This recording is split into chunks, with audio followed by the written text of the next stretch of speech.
Well, hey everybody, it's Casey Jaycox with the Quarterback Dadcast. We are in season 6, and our next guest. If I would have told you when I met this cat, probably 15, 16, 17 years ago that we'd be doing the thing called a podcast, I'd be like, "What the hell is that?" But I know what they are now. I don't think our guest quite does what he's got himself into, but he's one of Kent High School's finest. Oh He's man. a Montana Grizzly. He's really the mayor of Valley Meadows neighborhood, if anybody knows where that is. He has been in wealth management for years. He's now a market vice, I think, a managing director and senior vice president of U.S. Bank.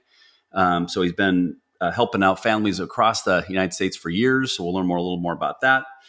He also has 3 talented kids. We're going to learn about that, and we're going to learn how our next guest, Chad Wall, is working hard or continually working hard to be that ultimate quarterback or leader of his household. So without further ado, Mr. Wall, welcome to the Quarterback Dadcast. Well, thank you, and I'm humbled to be honest with you. As I'd mentioned at the beginning, I'm like, man, you grabbed the most average dude in the world, but I'll talk about my kids all day long because they're the extraordinary people in my life. So yeah, so I'm really happy to be here and really appreciative. So thanks a lot, man. Well, it's going to be fun. Well, we always start out with gratitude. So tell me, what are you most grateful for as a dad today? I'm grateful for 3 amazing kids and a beautiful wife and a family that we set out to build and not really knowing what we were going to get ourselves into, and it's been an amazing journey. So I'm extremely grateful for just what we have, and that's mostly what I'm just extremely grateful for. Love it. Well, I'm grateful for a couple things. Well, I'm grateful for your family because your kids helped babysit our kids when they were younger, so that was fun. Now it's fun to see them becoming adults and doing big things out in the world. But um, I say I'm grateful. Both of my kids have boyfriends and girlfriends, and they went from not having boyfriends and girlfriends to like being all in, and both kids are in love, which is really, really kind of cool to see for the first time. But uh, we're getting the taste of what it's like to be an empty nester because they don't want to hang out. I mean, they want to hang out here, but like it's like they're usually hanging out with each other. So we're the band-aids we're getting ripped off, and we're learning all about what that next phase of life is going to be like. Yeah, yeah. No, I hear you. We've been empty nesters now, I think, for gosh, 3, 4 years, right? So, and it was an adjustment, right? I mean, we're a lot like you. We've been together for a very long time, and we had to kind of redate again when the kids left. So I hear you. Yeah, that's cool. That's cool. Yeah, it's well, bring me inside. So I know a little bit about these fantastic wall kids, but bring us inside the huddle and tell us a little bit about each each child and maybe a little, and then also share where you and your lovely bride met. Okay. Well, I'm gonna start where my lovely and I where we met. How's that? I think that's the beginning. So we were high school sweethearts. We met at Kentridge, right? So alma mater, go Chargers. And she was in a different crowd. She was in the good crowd. I was in I wouldn't say the bad crowd, but I was definitely in the more rowdy crowd. She was out of my league. There's no doubt about it. And she had actually asked one of our best friends, and she was friends with this guy since kindergarten. So I always had kind of this crush on this guy, and I was good friends with him in junior high. She asked him to like a solo dance where the girl asked the boy, and he'd Yeah. already been going to somebody, and he said, "You need to ask Chad Wall." And she said, "There's no way I'm going to ask Chad Wall. He's in a totally different group." And Brett said, "No, no, he's good, man. Ask him." So she asked me, and I was blown away. As I say, I outpunted my coverage, right? I mean, I was like, "There's no way she's going to ask me," and she did. And yeah, it just took off, and we knew pretty much within the first few months we were meant for each other, and we were going to get married, and then we did, yeah, in my senior year of college. So been together 38 years. We just had our dating Wow. anniversary. Believe it or not, we still remember that. We've been married 35.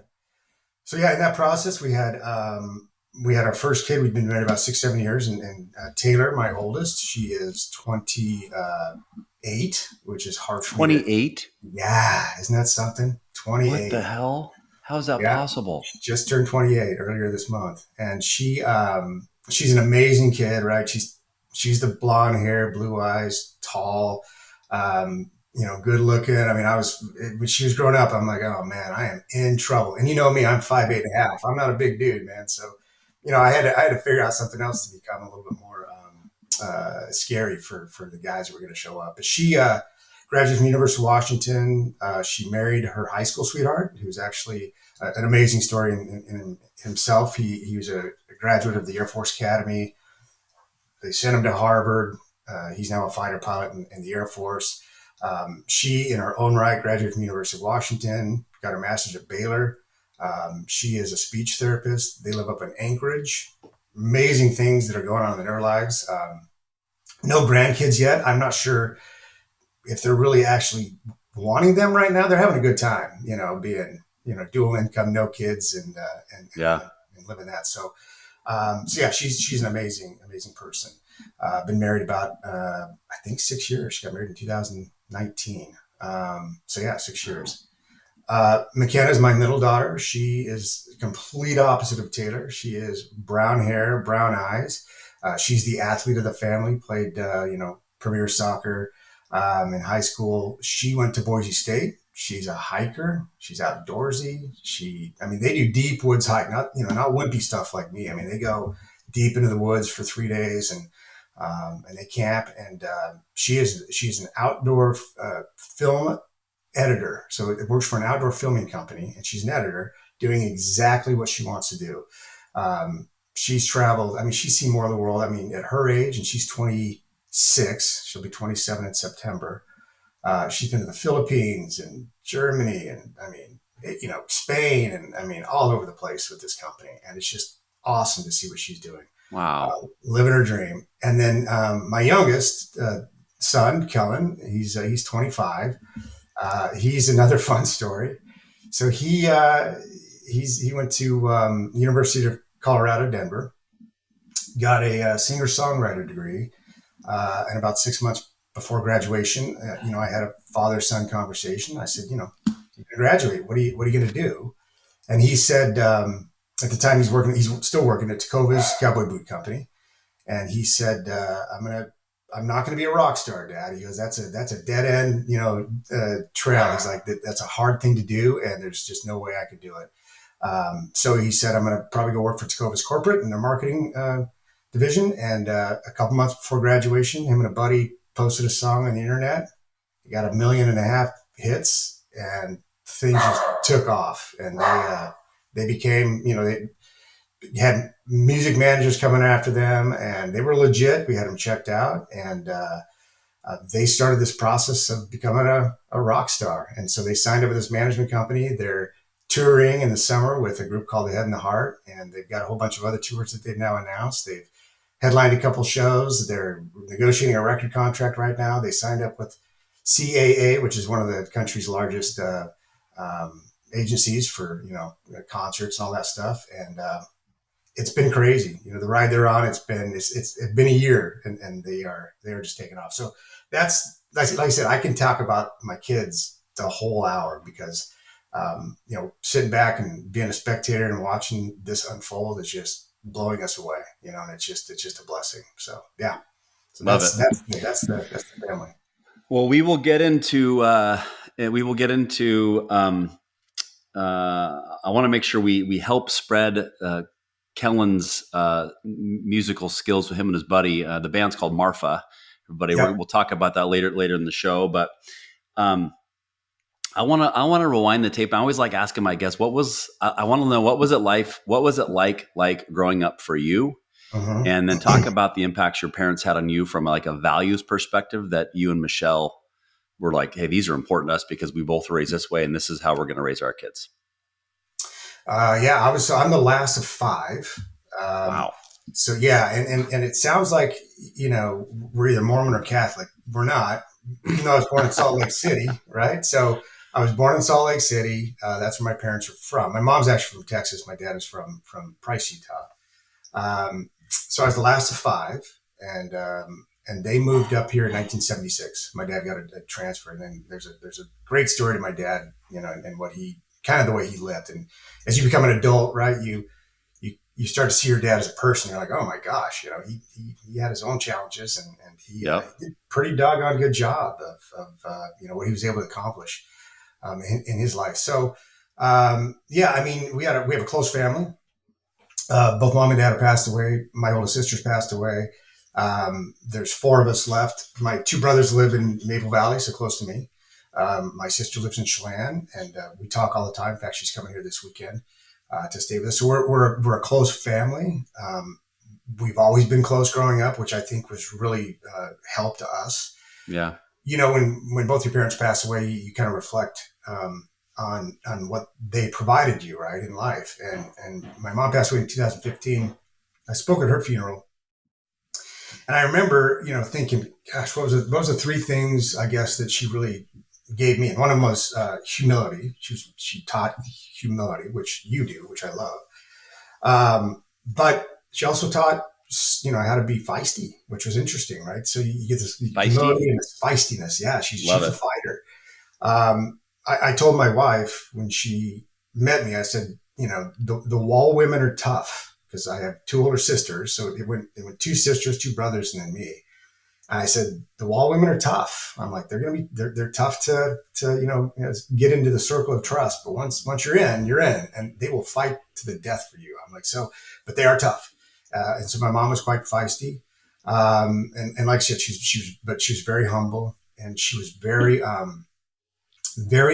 empathetic, always Hmm. extremely empathetic. She taught me to understand both sides of a story before you make your own judgment. And she even said, look, if you're going to be convicted about something, know the other side of the story. It really deepens your conviction, right? She's like, then you can really be convicted about what you believe in. So yeah, so she instilled, kind of that, and she was uh, very good about kind of giving us that motherly overture as well as letting us feel like we could be independent, right? My dad, he was a salesman, right? So he was an interesting guy. The more I hear a story, what got him into sales was he was working for a company. He was actually driving a delivery truck. Five kids at home. Okay, and he had $50 in his bank account, and he walked into the manager's office and he said, "I want to be in sales, or I'm going to quit." And the guy said, "Quit," and my dad quit. So So he said he's driving home. He's like, oh my gosh, I've got five kids at home, $50 in the bank. What am I going to tell my wife? Right. But that's kind of what he was, right? He was just a survivor. And then he went and got a sales job, and he became a great sales professional in his career. But, that's just kind of what he was. And he always, what he taught me, and again, I spoke at his funeral in 2019. The things he taught me, he was, one of them for sure was, he was extremely loyal to his family, fiercely loyal. So Hmm. he would, you know, he believed in fighting for family and making sure that we were protected. So he was very much like that. He was also, things that reverberate in my head, and I sometimes they come out of my mouth, and I'm like, oh, I'm sorry, kids, I sound like my dad, right? But it's, you know, do things right the first time. You don't have to do them again, and work hard. Everything you do, if you believe in it, work hard at it. He really instilled a work ethic in me, hard work, figuring out things. He was scrappy. He didn't go to college, and he ended up being I'd say middle class, upper middle class income earner in the latter part of his career, and just because he was scrappy. And so he instilled a lot in us as far as that survivability. And what I would say for both of them, um, we always knew we had a home, right? So I think that was the biggest thing. They always said, "Hey, we want you to go out in the world, but you've always got a home, right? You can always come home." Hmm. And I think that was really comforting for all of my siblings because we all were pretty independent. None of us boomerang backed and lived at home, but we all knew we could. If things got really bad, there's a place to go. Yeah. So yeah, so it was a good upbringing. Like I said, we all of my siblings, we all talk about how fun it was to be a wall. So yeah, it was a good upbringing. Very cool. I'm always curious, like, so, like your mom, the feistiness. Do you any idea where do you think she gets that from? She's from Texas. That's where she was born. I think all the women in that family were pretty feisty. Southern women. They weren't the proper type. I think, and I've learned this just from having older sisters. Women are just in a different position than we are. They kind of have to fight their way up through things. My Yep. mom was in sales in the latter part of her career. she had to prove herself, right? And so she just got up. But I remember my grandparents; they weren't feisty people, so I don't really know where she got it because both of her sisters, both my aunts, were both pretty feisty people as well. And my Mm. granddad was extremely quiet, very humble. He always believed, he died when I was 18, and I remember him saying, don't give advice unless asked, right? That was his whole motto. Love that. I'm not going to give advice unless asked, right? That's not my job. And so he was a quiet, strong presence whenever he was around. But man, when you asked him advice, it was pretty deep, and you took it because you're like, hey, he doesn't just, unabashedly give advice. He actually is very, pragmatic about it. So yeah, I don't know where she got her feistiness, but she instilled that in both my sisters. And like I said, my sisters are tough. I mean, I'm glad I was the last boy because my other two brothers got beat up pretty good by them. And me being on the tail end, I didn't get beat up as bad. Do you think so? McKenna was a good. I remember McKenna was a great soccer player. Do you think she gets that from? Because Michelle might be a quiet feistiness in her, or did she get that from grandma? Michelle's tough, right? That's why I married her. Yeah. I mean, it was really funny when I met her. I'm like, these characteristics are exactly what I'm looking for, right? A really tough, stoic, um, not reactive. And she can be reactive, but not for the most part. She tends to sort of, she's just a really strong individual, and her parents instilled in her a sense of value and self worth, right? And I knew, she's going to be an awesome mom. Like she'll instill that in her kids, and she did. I mean, both Taylor and McKenna are really independent people, and they're just kind of forging their own trail. And Michelle really instilled that in them, as far as just that you're valuable, right? You've got some self worth. Get out there and show the world who you are. Um, yeah, I mean, like I said, when I first met Michelle, I was like, oh boy, I can't let this one go because she's just got everything I ever thought. Right? And she's beautiful. I'm like, man, how did this happen? So yeah, so she instilled that in our kids as well. That's a common thread. Most successful marriages, the phrase "we've outkicked our coverage," you married up. Mm-hmm. Are you sure you got the right guy? Like these types of conversations, which I think, and I would like to think our wives would maybe say it about us at times. Maybe they would, maybe they wouldn't. But I think that humility of you have so much respect for your spouse, and you're like, Mm-hmm. wow, because there's things that like my wife carried, like I suck at, like I am not handy, and I get made fun of all the time by my buddies, and I just accept it because I know that's my gap. But like her dad is like MacGyver. Carrie's like I'm a fairly organized person, but she makes me look like I'm on the C team of being organized. Like it's Oh, that's funny. it's just next level of being organized, Yeah, and it just comes like so easy to her. yeah. It's Well, like those are things. they fill the gaps we're not good at, right? Yep. So I think it's yeah, I think it's outstanding. I think So. for dads, like one of the things we like, I like to check always is my ego, Mm-hmm. and like to have other dads check their ego. And that was kind of one of the goal like 6 years ago when I started this thing. It's like whether you're an executive at a bank or you're the play-by-play for the Mariners or the play-by-play for the Kraken, or you're like Cooper Cup's dad. I've interviewed him. Your Mm-hmm. kid. That's just like a little teaser there, everybody at home. Like your kids could give two shits. Yeah. Like my kids could give two shits. I wrote a book. My kids could give two shits. I'm doing what I'm doing now. They're like, hey, dad, can we go golfing? Or hey, dad, can you come rebound for me? Or hey, dad, I'm going to go to my boyfriend's house. Mm-hmm. And Mm-hmm. some too often, us dads, we get wrapped up in our identity tied to what we do, but it doesn't matter.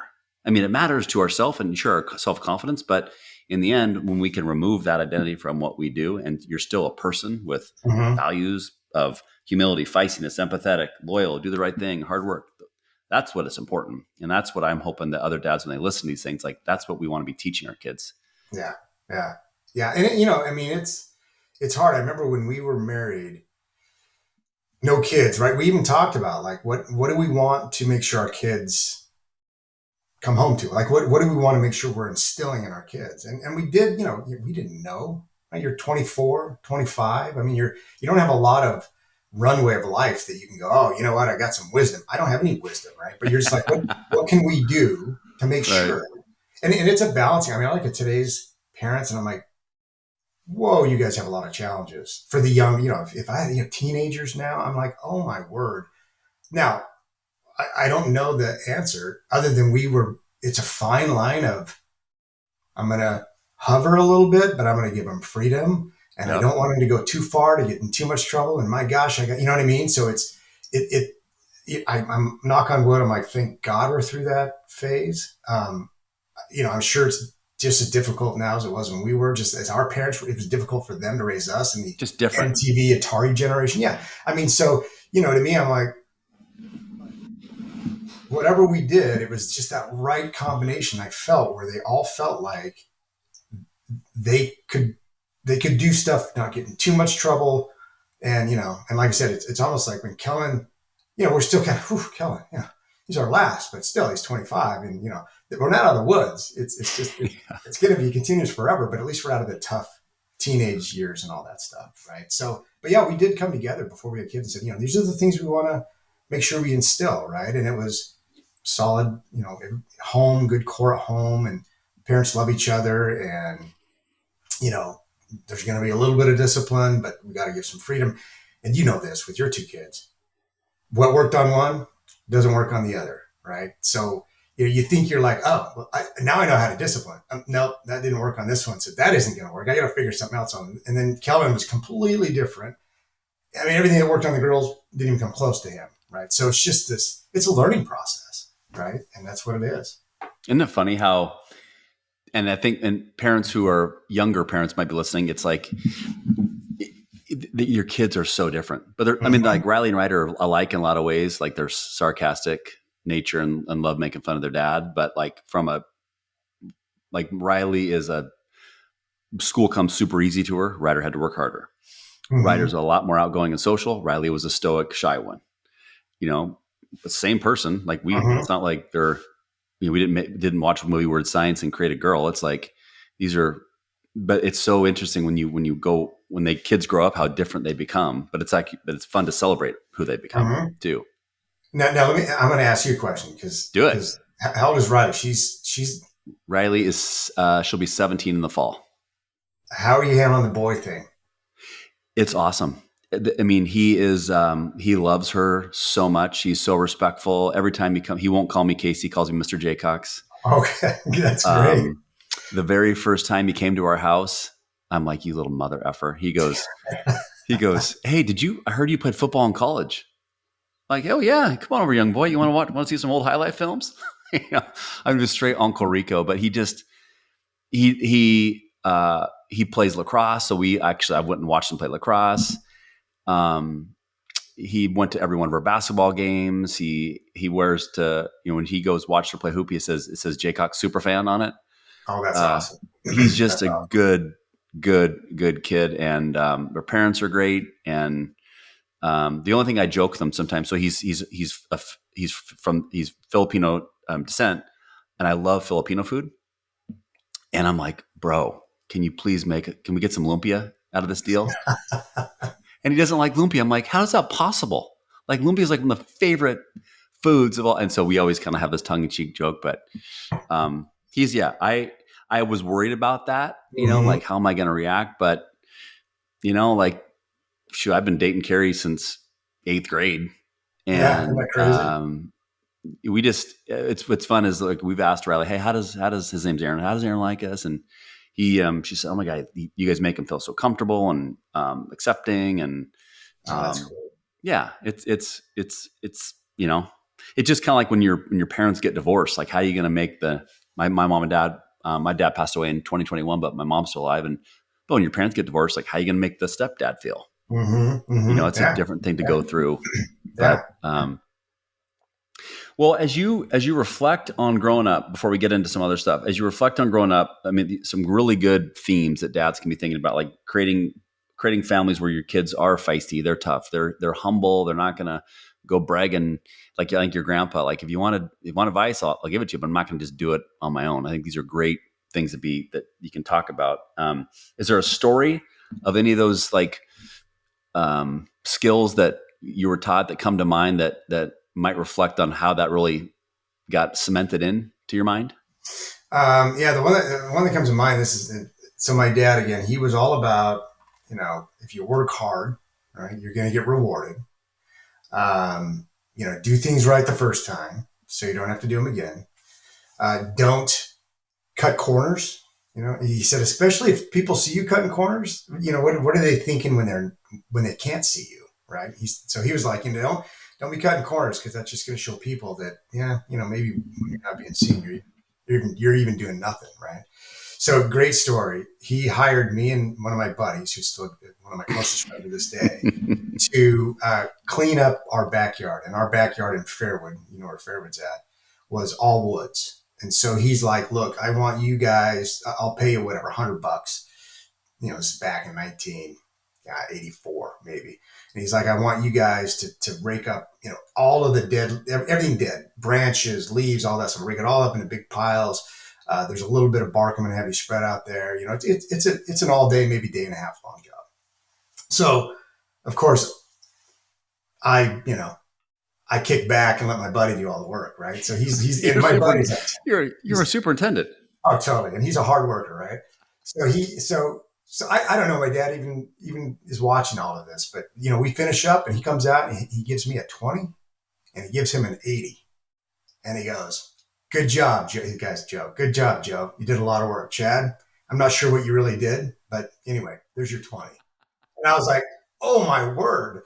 Yeah, he Wow. saw the whole thing, and so it just everything he had said, he lived up to it, and he kind of proved it to me. Like, look, man, if you're not going to work hard and you're not going to do things, then you're not going to get paid for it. So I use that story because it just highlighted, just how he was as far as making sure that I was toeing the line, and I love that too because my parents also, the first thing is like, look, I got your back, but if you get in trouble, I got to know the other side of the story. I'm not going to come up guns blazing just defending you. I got your back, know that, but I need to know the other side of the story before because there might be some to blame for me, and this is one of those instances where he's like, I ain't got your back on this one, man. You did not do what I wanted you to do, and so therefore, he taught me a good lesson. It was a good lesson. That's a great story. You made me think. My dad hired us a couple of times for that type of work. Sometimes we did a good job. Sometimes we did not so good job. But I remember like one time, I think I've told a story before on the podcast. For those that haven't heard it, it's you remember Papa? Well, was it Papa Murphy's now? Papa Aldo's. It's Papa Murphy's now, right? It's Papa Aldo's now. It's Papa Murphy's. Back in the day, so I worked at Papa Aldo's in high school. Okay. And this is where my parents taught me the power of like telling the truth and being honest. And and they followed through. It was painful. So I remember I had like 738 jobs in high school. I pretty much worked at every place up in Fairwood, just owned the place. My resume is like 38 pages long. And I remember I worked at Papa for like maybe 3 months, 2 months. And my buddy was turning 16 and I wanted to go to his party, but I had to work, and there was like me and three other people got scheduled on a Sunday, and I was in my mind back. I'm like, hey, no one comes into this place. You're going to Shakey's. You're not going to Papa Aldo's. That was my immature punk kid attitude. And it's Sunday. Why do we have 4 people working? What a waste of money.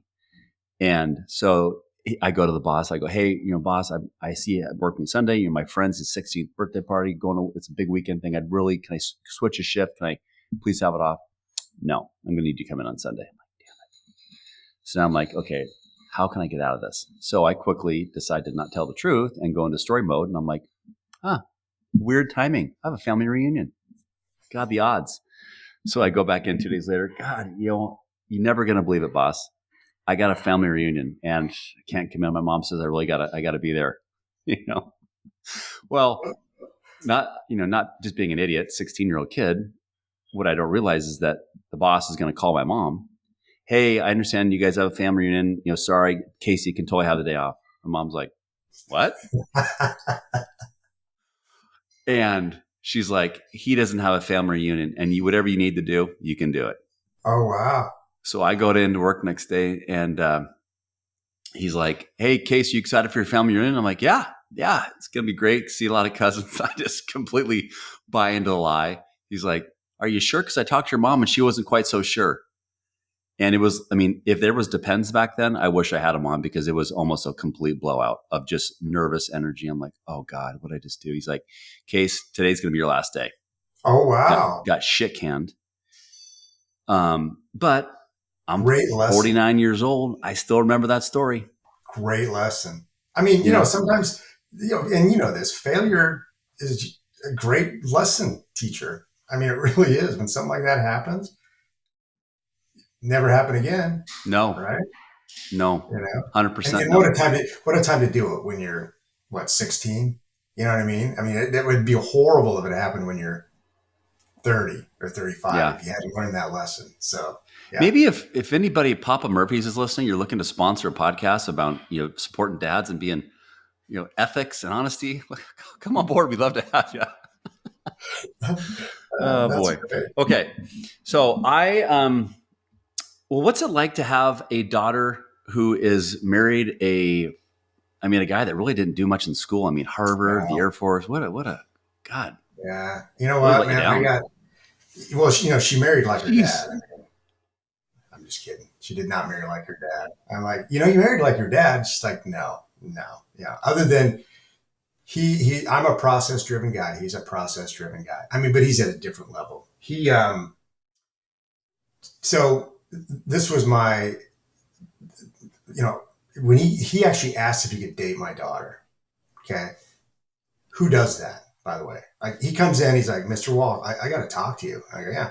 I want to have permission to date your daughter. I was just like, what are we in the what are we in the 50s?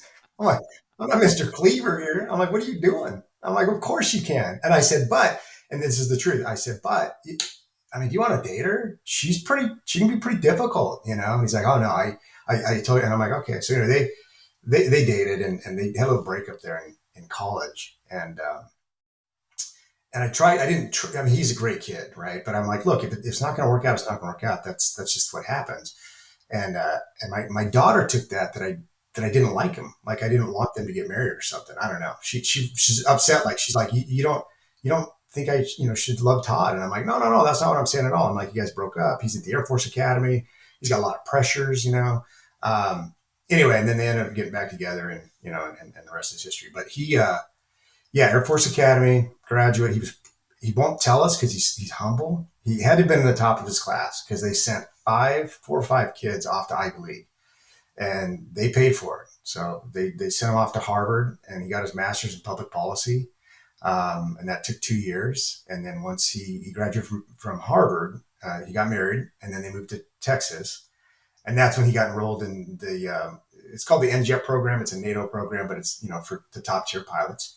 And then if you filter out and you're in the top, you get the best planes, and he got the best plane. I mean, he got the top plane in the I'd say in the military that we have. It's the F-22 Raptor. It's stealth. It's extremely complicated plane. And yeah, he's flying that thing. And I mean, and I'm a plane junkie. Like I love planes. This is where she kind of did marry a little bit. She married the what would dad wish he could be guy, right? I mean, Yeah. there's no doubt.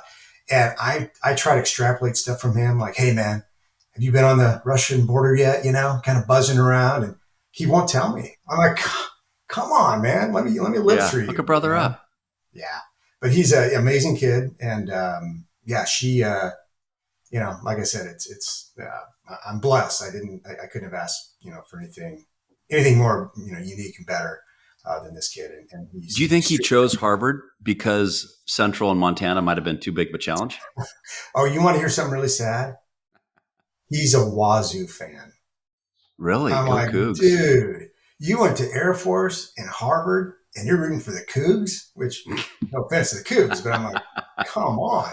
Now, my daughter went to UW, right? So you got the Cougar Husky rivalry going on. So, yeah, isn't that funny? But yeah, Yeah. yeah, I think, maybe he couldn't get into, Central or Montana. I don't know. It's elite. It's elite. I mean, that's the Yeah, he's, obvious. he's, he's an elite individual. And again, he's humble. My one of my other best friends, he was a pilot in the Navy, and he said, how you can tell a fighter pilot at a party? They'll tell you, They tell you. right? Yeah, but my son-in-law won't tell you. Like he'll be at a party, and man, nobody knows what that kid does. And I'm like, you realize there's only 140 F-22 pilots. I'm like, it's a rare breed, you know. But Love it. anyway, he's a good kid. Well, your feisty mom would be proud knowing that we have I a humble know. kid. I know. I wish she would, she would have been around to see all this. But that is the one disadvantage of being the last of five, right? Your parents are older. And so, yeah, they got to see my older siblings, kids a lot more than mine. But what they did see was pretty cool. Well, good job, Taylor. Well, I also want to give love to McKenna because when I first started my entrepreneurial journey, that I did not mean to start.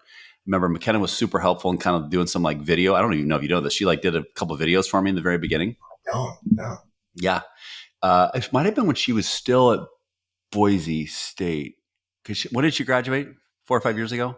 Yeah.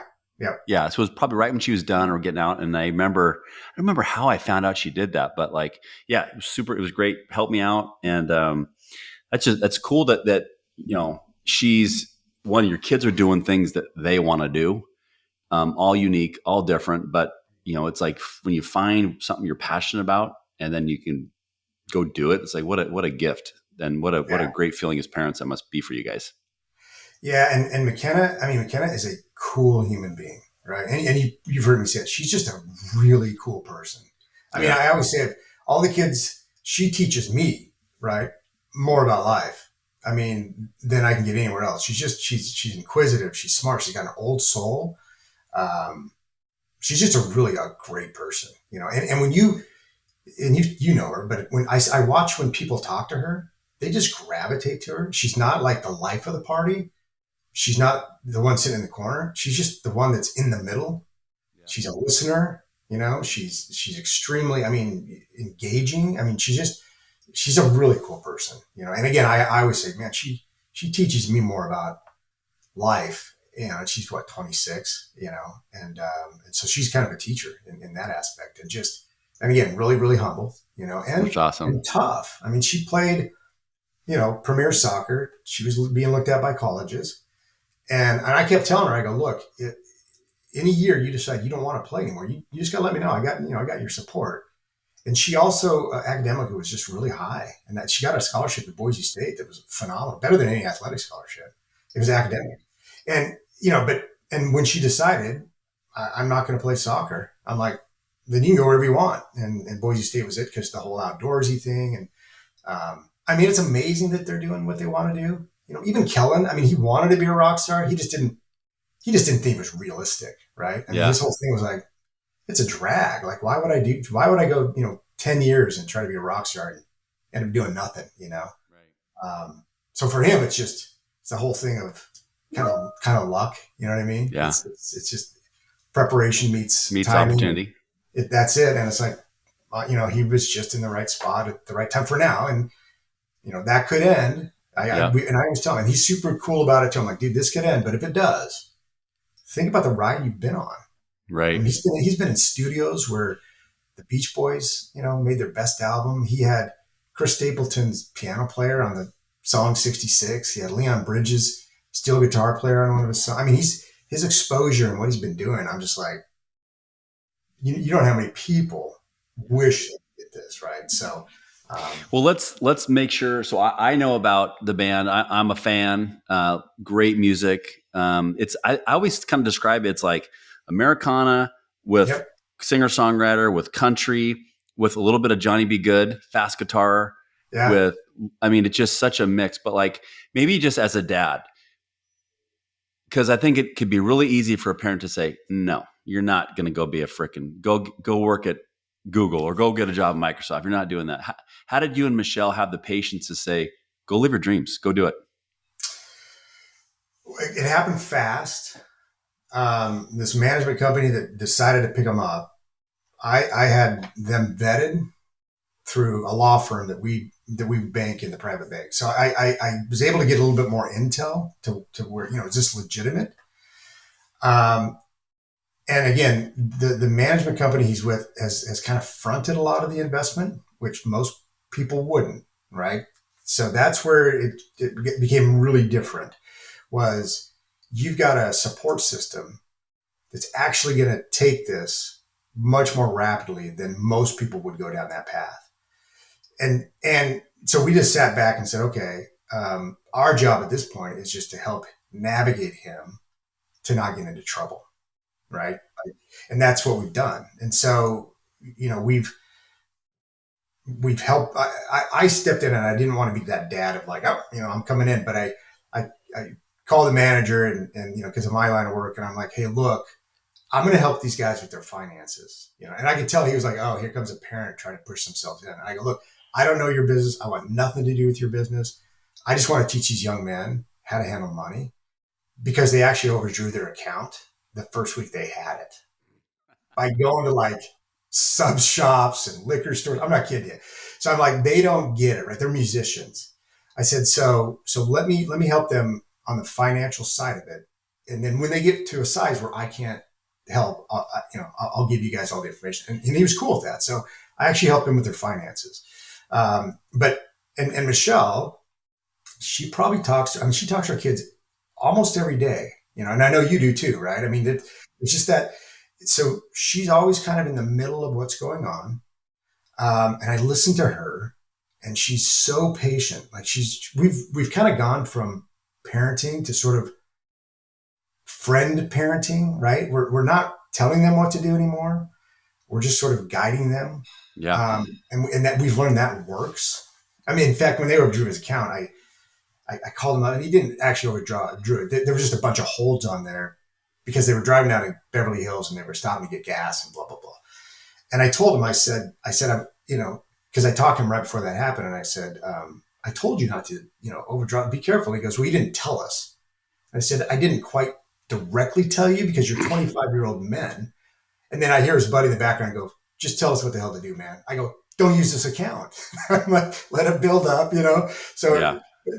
and that's kind of the way Michelle is. She really guides them, not with like, persistent parenting. It's just more of like, hey, have you thought of this? So, with him, we got to watch that, right? It's an industry that he's already been exposed to some things where we're just kind of like, and I had a conversation with him, and I've had two of these. I call them life altering conversations. I've had two with him now, right? And one was right at the beginning of his college life where he was sort of not knowing what to do. And I said, hey, son, we're going to have a life altering conversation. He's like, okay. I'm like, and the reason we're having this is because it's kind of a pivot point, right? This is when he was sort of struggling with what am I going to do in college? And I said, here's the deal. Your mom and I are going to invest in you for sure. And the college he was going to at the time, he had a music scholarship. I'm like, they're investing in you. You may not feel like people are invested in you, but they are. And I said, but the investment's going to end about 21, 22 years old. I'm like, and now I want to see a return on that investment, right? I want to see you get out there in the world. I said, so if you think you're going to, sit around and not, accelerate yourself through college, 21, 22, I'm going to politely ask you to leave, right? You're going to have to go out in the world and do something. So that was one. The second one was recently when I said, okay, you're going down this music path. What's the most important thing right now in your journey of life? And he said, music. And I go, okay. So you want this to go wherever it's going to go, and you want to actually make this something big. He goes, yes. Like then anything that gets in your way, anything that puts any kind of doubt, get away from it. I'm like, you got to step out and you need to look at it and say, I'm not doing that. Right. If you got a girlfriend who says, oh, I don't want you to go to the East Coast, and that's impeding. Unless it's a love story that, it's like a Disney love story. You need to step back and go, that's impeding on what I want to do. Drugs, anything. I mean, it doesn't matter. If anything gets in your way of that goal, you need to have the collective ability to step back and say, I'm going to separate myself from that. So Yep. he said, all right. And so, we're kind of guiding him down that path because it's a little bit scarier in that Sure. industry. So, If you were to like think about all your kids, if there was like one or two or, values that you and Michelle taught them that has hit home the most for them, tell me what comes to mhm. mind. I would say definitely, and two or three would probably be a good number. I think humility and empathy, they all have it. I mean, when I watch them just interact with people, they are listeners, right? They're not the ones that are controlling the conversation. and I watched and I witnessed it. It's awesome to see, right? They're very good listeners. They're extremely empathetic. Um, and then the other one is that they're strong people. Like, they're not going to get taken advantage of. And that's from Michelle. I mean, she just instilled in them of like, you know what, if you're this kind of a person, be passionate, be advocate, but don't get pushed around either, right? I mean, it's easy, but to recognize, when somebody might be taking advantage of you, but also be empathetic and humble and helpful, right? So, I'd say those are kind of the three things, and I can say that now because I'm seeing them as adults, and I'm watching them, and I'm like, oh, this is who they are, right? And that has to be from kind of what we had guardrails around, and the way we sort of did things. So That's yeah, cool. A lot of the things you shared, I mean, it goes back to your parents.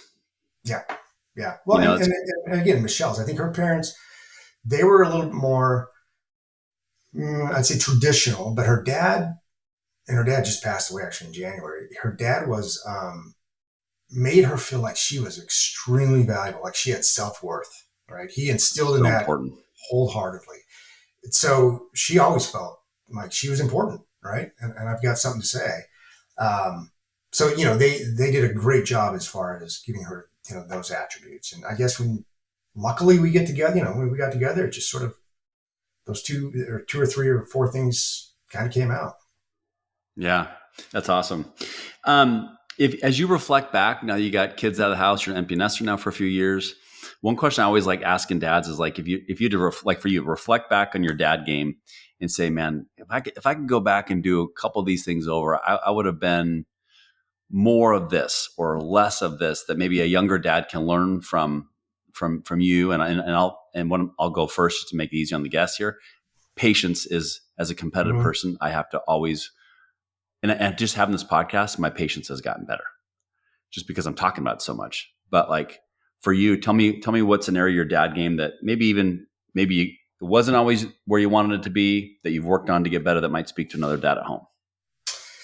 I would say, I don't know if this is recurring from a lot of the dads, being more involved, I think. So it was easy because we decided that Michelle was going to be a stay-at-home mom. Uh, it was easy for me to kind of, go to work and do my thing and just know that she's involved. She knows what's going on. I can hear it from her. The kids actually want to hear it from you. Like they want you to go, hey, how are you doing? What's going on in your world? As opposed to just hearing it from Michelle, right? So I think if I would say it's easy to kind of get, especially dads, I get it, moms and dads, different pressures, right? I mean, especially with a stay-at-home wife, income's all on me, right? I got to make sure we got making money to support the family, and whatever I got to do to make that happen. That's a lot of work, and you get home and there's yard work to do, and there's you got to date your wife, and I mean there's but and wives have the same pressures, just different segments of it. It's easy to go, hey, so how are the kids, and just get it all from your wife, as opposed to going to the kids and saying, hey, how are you guys doing? Like, I want to know what you're doing specifically. And I've actually learned that now, as they're adults, um, Michelle's even said they love hearing from you directly, even though you get all the story from me of what's going on in their lives. They still love to just say, hey, dad called. So I would say that,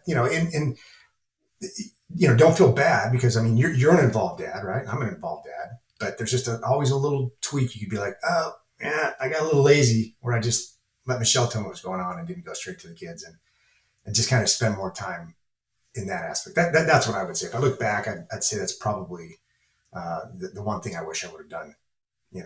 Yeah, differently. no, it speaks because there's been a lot of episodes on dad saying like more present, put the phone down. Mm-hmm. Um, and I think it's easy too, like as if you are the sole,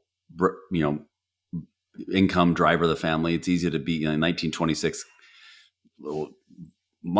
get some food on that table. Like, what's not reality? Yeah. And I think fatherhood's changed so much over the years. Like, I know, I'm sure like when you grew up, or like, at least when I grew up, there wasn't a lot of like um, like the power of like vulnerability, and like Mm-hmm. that's like I think a strength now, I think. But back in the when my dad was in the 40s, he'd be like, what? You would have get called a wuss for Yep. doing that stuff. You don't show weakness, which I think is the exact opposite. So much has changed, I think, as dads. And I think it's cool that, there's more stay-at-home dads now, and Mm-hmm. there's women working, which I think is awesome. I think it's a great example for our daughters to see that, hey, just because you're not a dude doesn't mean you can't go be a CEO. Go be the next, you know, freaking owner of the Seattle Storm. Why not? Why not you? Yeah. Someone's going to do Well, it. I always say Michelle could have been a CEO. Like she could have been, and I told her that even now. I'm like, hey, if we would have gone, I stay at home and you go out in the world, we would have gone. You would have become a CEO of something. Right? That's just how she's driven, right? But again, she was phenomenal here, right? And that helped me give me the ability to do what I needed to do to make sure that I was doing my part. But yeah, I mean, total teamwork, right? And you know what it's like. I mean, you Totally. guys have been together for how long? Dating since eighth We grade. eighth grade, yeah. So I'm 49. We met when we were 13. That's 40. That's 41. No, my math isn't working. 31. So yeah, Yeah. yeah, that's a long time. Yeah. It's You know? crazy. And when you get to know somebody like that, I mean, you sort of have an unconscious dance with them in life. I don't know, I don't know if you sense that, but we do. We talk about it all the time. We're funny how we just have this unconscious dance that we're constantly doing because we know each other so well.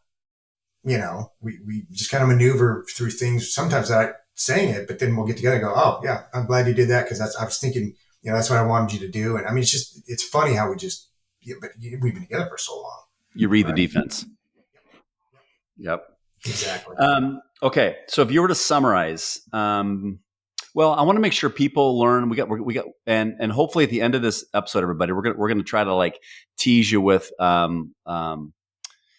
one of my favorite songs by Marfa, so we can kind of get their name out there, and so we'll make sure. So stick around at the end of this episode and listen to the song, and hopefully you'll share this episode with a dad or mom or anybody who's either impacted by our conversation. You think that can help someone in wherever they're at in their phase of life. But if you were to summarize, Chad, everything we've talked about, the dads can take maybe 2 or 3 actionable, call it piece of advice they can apply in their own life to become that better ultimate quarterback or leader of their home. Tell me what comes to mind.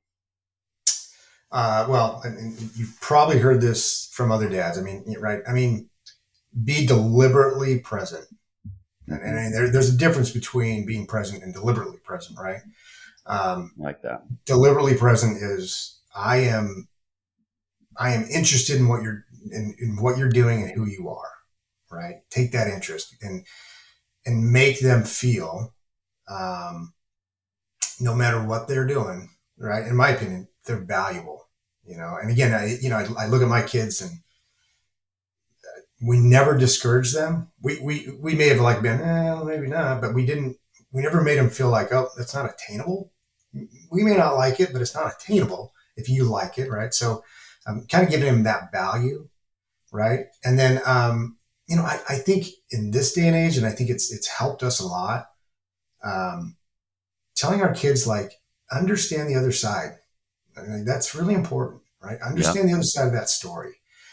It's amazing the more you're educated, how convicted you really become in what you Mm. believe in, it. So I think if you ask my kids, like, hey, what are the things mom and dad try to teach us? I think it was those 3 things. It was, you know, self worth, empathetic, and just understanding, all sides of the story and self worth. I think, but yeah, I mean that's what I would try to encourage. But like I said, being deliberately present is that's kind of where it starts, in my opinion. Love it. Gold. I love the phrase deliberately present. No one's ever said that. Because easy to say you're present, but like deliberately present means my phone's down. Mm-hmm. My notifications are off. I'm looking at you in the eye. I'm asking follow-up questions. Um, I heard a guy speak, a guy named Ryan Leake. He said, he asked a question to the audience and he wrote about it in his book, but it says, what's it like to be on the other side of me? Yeah, yeah, Powerful yeah. question, That's right? good. That's a really good And, question. and Yeah. even like we talk about 2 sides, I always think there's 3 sides, your side, my side, and the truth.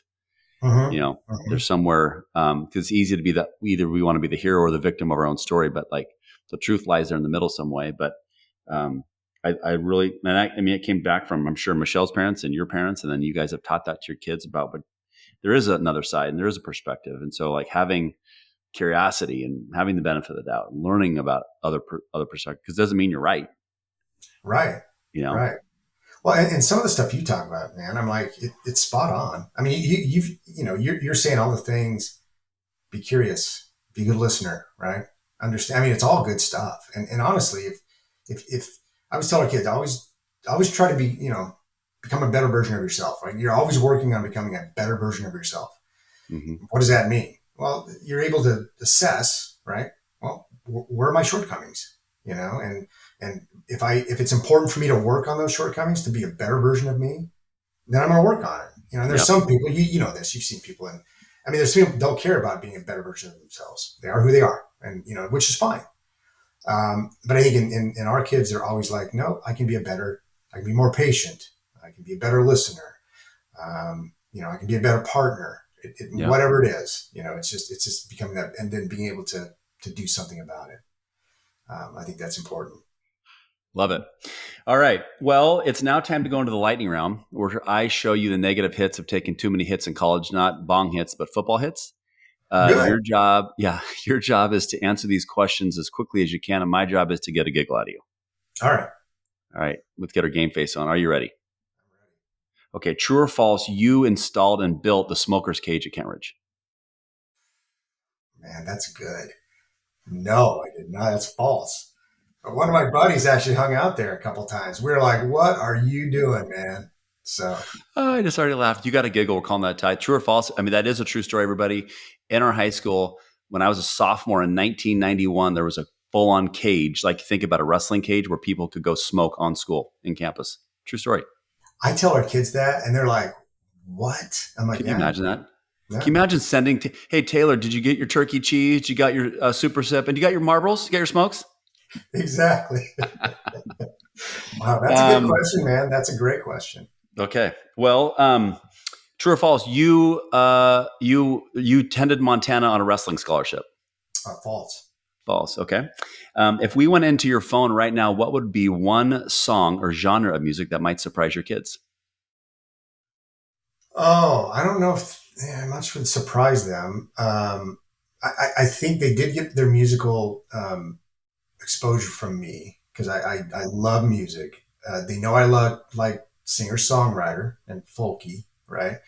But I'm also a Dire Straits fan, right? Which I know that doesn't quite go into that genre, but man, do I love a good Mark Knopfler and Dire Straits, and my kids know that.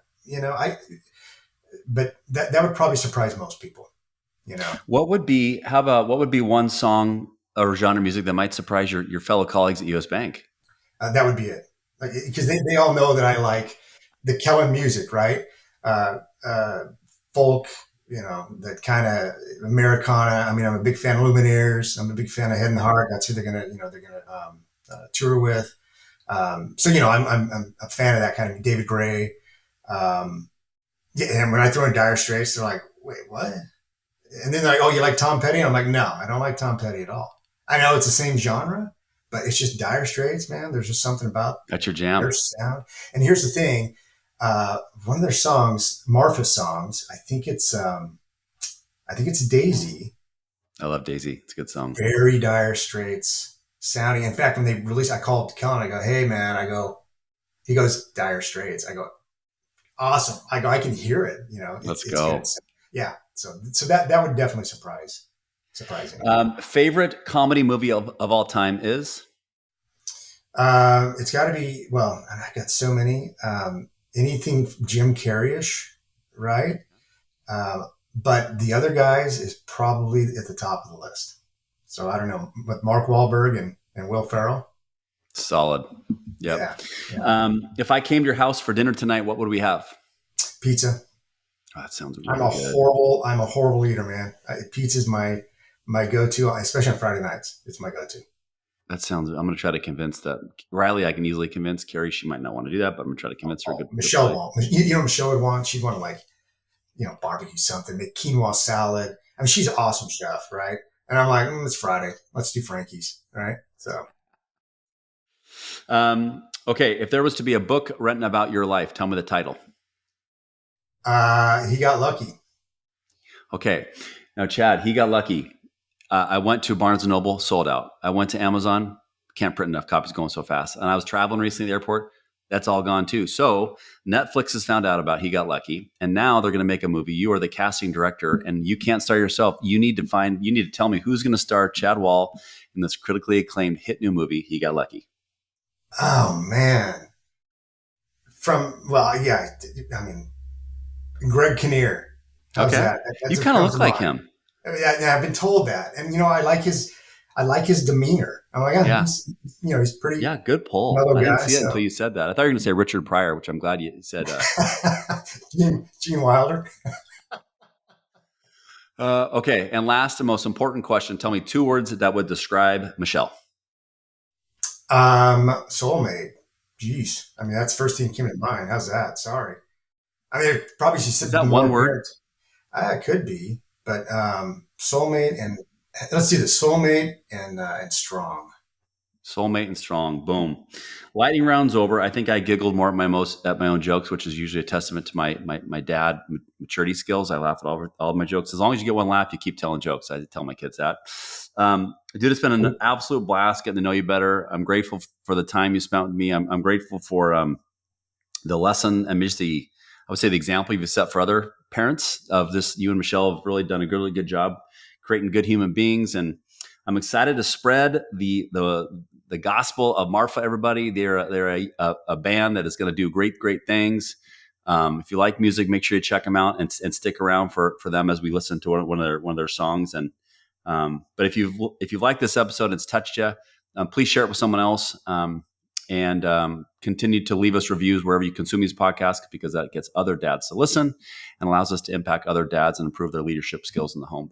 But brother, I appreciate your time, and thank you again for spending Thanks. time with me today. Oh, you bet, man. Thanks. I appreciate it. Awesome.